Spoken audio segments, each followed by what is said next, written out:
Right. So you've got the big image in front of you? Yes.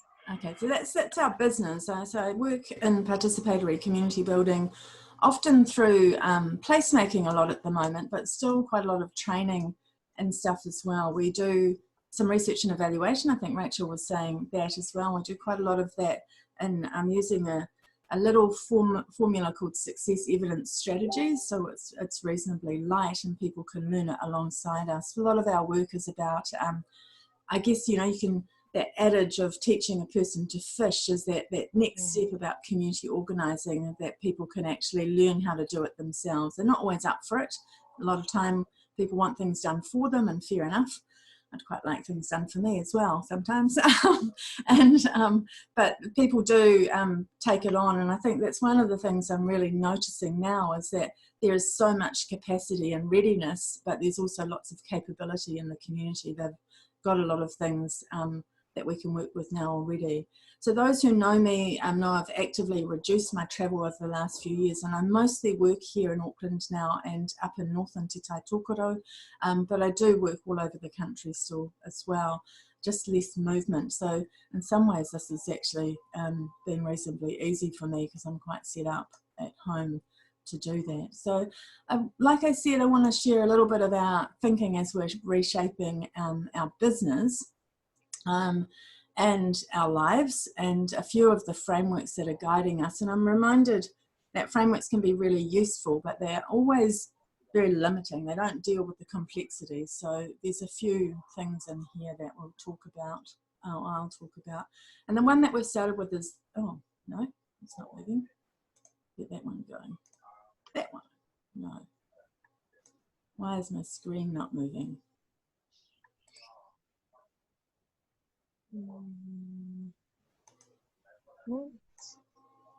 I should do it that way for some reason, because I'm looking at notes as well. So is this one, you can see the start where you are? Yes. Cool. So they're helping me. Yeah, it's pretty tricky to make sense of things, I guess, is then we use this framework as a sort of grounding, a cornerstone, because I love the positivity of it, that we can start with things we have, where we are, using those things and doing what we can. So talking about action earlier, and we have to hold ourselves in this unfolding at the moment. It's very difficult to see where we're going and what it looks like. So yeah, really trying to be strengths-based and positive, and that everyone and every place has a place to offer, as something to offer. We don't have to go anywhere to get started, but we also don't have to solve everything today. So this is our cornerstone at the moment. Now, why am I, this is not moving for me, so my apologies, I'm gonna have to jump in and out like that. And this is, I guess the next thing that we're doing is we're, as you probably are as well, asking a lot of questions. You might well have heard of powerful questions before. I'd be surprised probably if you haven't, because we use them all the time out of appreciative inquiry. And Simon Sinek, of course, turned it into quite a money spinner, really, with his golden circle, which is interesting. But we're reframing it at the moment, and maybe actually we needed to earlier, and always too. We're finding that actually where is a very powerful question at the moment, partly because we're in lockdown, so where we are so matters. It's understanding where we are in our bubble. We call it a bubble here. I don't know if the rest of the world is or not. In our neighbourhoods, our cities, where socially, culturally, environmentally, politically, institutionally, where is really important, where we are emotionally, mentally, and spiritually. So you see all these overlapping dimensions, but it's hugely important to understanding our strengths, our our opportunities, and our aspirations, as well as revealing the challenges and needs we have. So powerful questions are always a thing that I fall back on, I suppose, but we're finding that actually we're finding where is really important. We're also finding that who is really important, partly because we're locked down with only a certain amount of people, and the connection, as we've already talked about, is limited. Agency takes on new meanings in lockdown, in the space of lockdown. It's still important collectively, but it's different way we're doing it. I know I'm telling you things that you already know, but so the who and the where are actually becoming incredibly powerful questions for us, and actually thinking about it all can really do our head in as well. That's where the other frameworks sort of coming in for us. My apologies, I have to go back and do this again. And again, out of appreciative inquiry, we were looking online. I don't know, you might have too, and we're using Mural quite a bit in our workshop, so I'm not going to show you that, but it's pretty good actually in real time and doing a whole lot of things together. And we were looking for frameworks there, and they didn't have a SOAR framework on Mural, so we made one in the end. We tried to do a SWOT because that was the nearest thing, but it really did sap our energy and really focused us more on the gap. So I've known this academically, and I've done it before, or I've done more and more SOARs, but I haven't done a SWOT for a while, and it was really a good way to feel really depressed about where we are and really limited, to be honest. So that was an interesting experience, and this is just 3 of us at Calayse. Like, my team is really small, most of them part-time. There's 5 of us.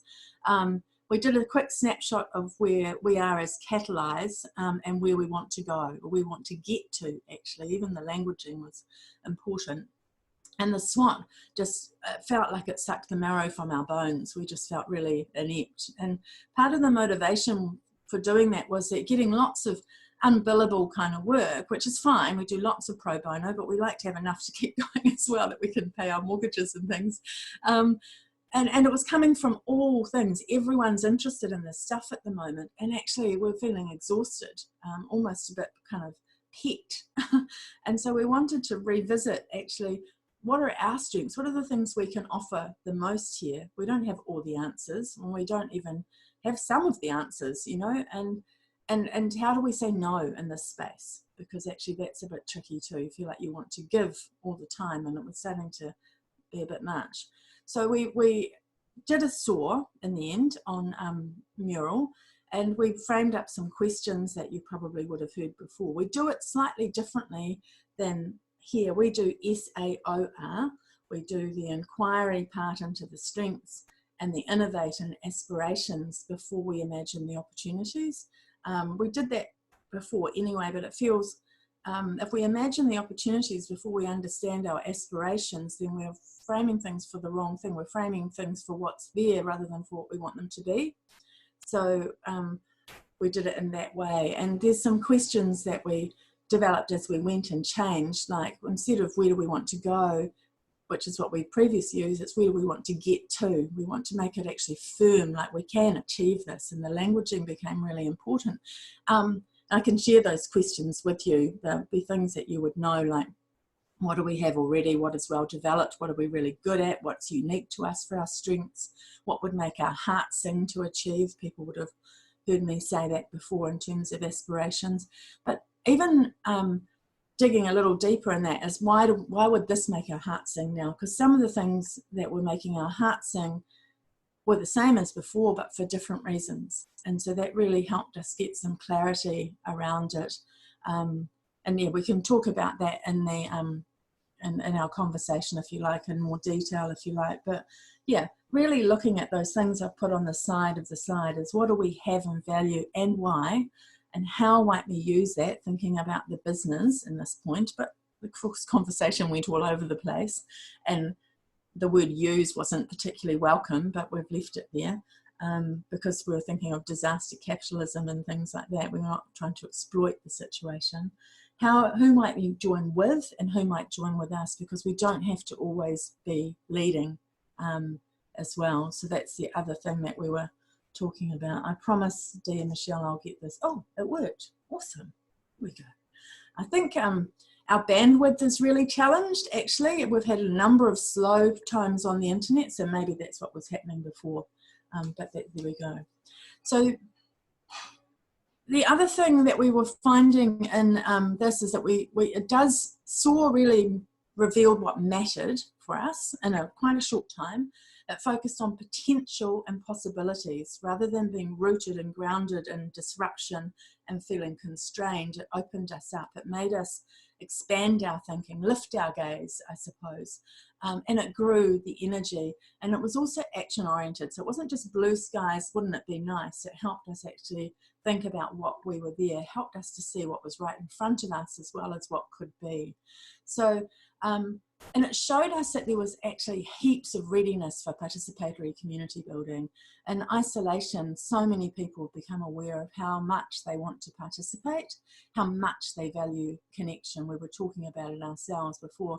They're also really noticing the place they're in and what it means to them and what state it's in. And they're using it in different ways, like this picture here, which is just a red, orange, green, or other way around, if you like, piece of paper on a window, if you're on your own, that you can actually say, this is, you know, what I need at the moment, so connect with me physically or not, using what we've already got. And of course we're here with the wonderful Jacinda, so we realise that actually kissing and being kind is really important too. We can't kiss literally, but that keeping it super simple, because in our thinking we were prone to perhaps problematizing, particularly with the swap, but getting quite complex as to what we were trying to do, and actually paring it back to something as simple as a piece of paper and a window. This person had a window, it faced the street. Use what we have, straight ahead, just go do it, learn as you go. 1 + 1 can equal 3 when we do it this way, you know, when we actually think that way. So kiss and be kind. And those Māori words there, ako ako, is about we're all teachers and learners, and so we're learning from people on the street, you know, people who are just getting on and doing what needs to be done. They don't have any ABCD training or anything like that. They're just doing what needs to be done. It makes sense to them. And awhi mai, awhi atu. Awhi means kind of enable, I suppose, support, enhance a lot of things. Mai is me, and atu is kind of the rest of everybody out, really. And so that's essentially we're better together, especially if we awhi each other, if we work to our strengths and we help each other to shine. And that's sort of what our principles are, I guess. And that's starting where we are for us, is actually being right back to a principled kind of way of working. Yeah. Oh, yeah, it is working.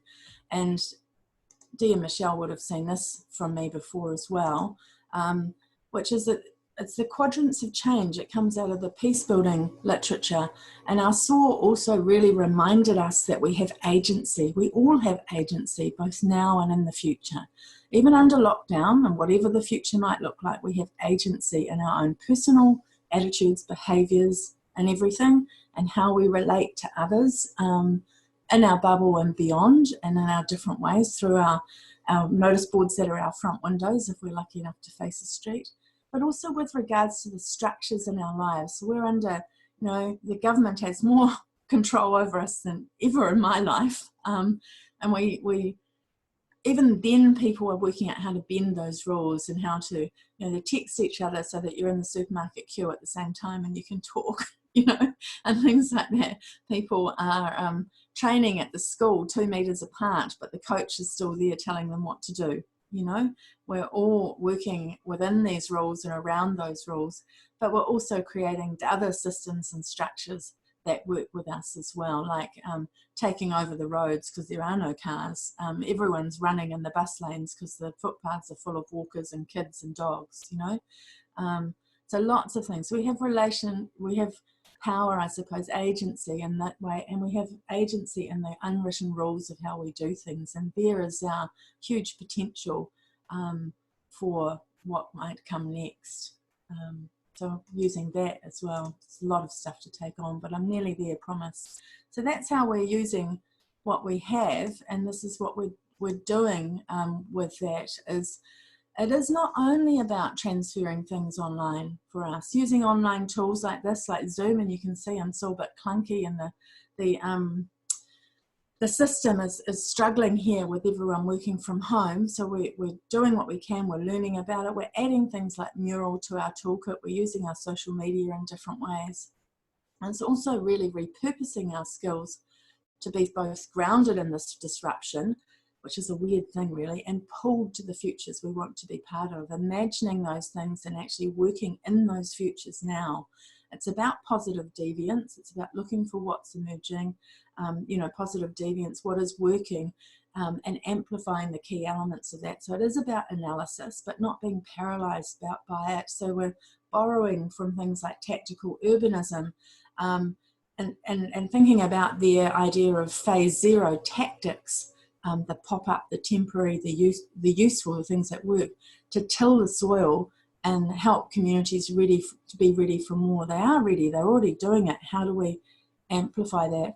And being mindful that things like we saw in post-earthquake Christchurch, if the systems are not on board, whenever we get back to whatever normal might be, they will try to get back to business as normal that served them before. So these tactics that we do now, we need to bring the systems with us, with those tactics for any longer or broader work. So that's the opportunity we have now, as much as doing things like putting something in a window, is what are the strategies for bringing the systems into a new reality too, because they will block us otherwise in our experience here. And then the final sort of slide, I hope, come on, yes, oh, little joys in my life, is these are the things that we're really doing. It's really only 3. We've made some things like these cards that we printed at our own cost and gave out, because not very few people actually have printers at home, turns out. And we're doing a few other sort of practical things like that as well. So it's a mix for us, and this fits with chaotic thinking too, I think. In chaos, it's sort of activism on one side and leadership on the other of that bubble, if I think of the diagram. And so we're doing a mix of both of those things.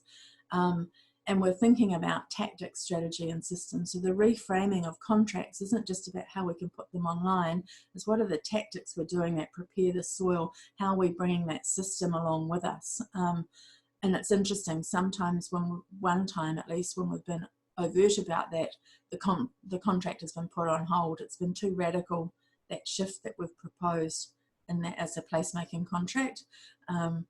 And I think it just shifted too much power away from the local board in that case, but anyway. And the third thing is taking good care of ourselves. Like I said, I had 9 Zooms yesterday. I need to actually take my own advice. So yeah, that's our thinking really. And it's a bit of kind of hiding in plain sight and working in the cracks. Yeah, I think that's all I got. Oh, no, then there was that one. That's what we're doing today, is a little thing that we're putting on Facebook a bit later today. Yeah, so thank you. Now I'll try not to share my screen with you, see if I can find it. Thanks, Denise. You actually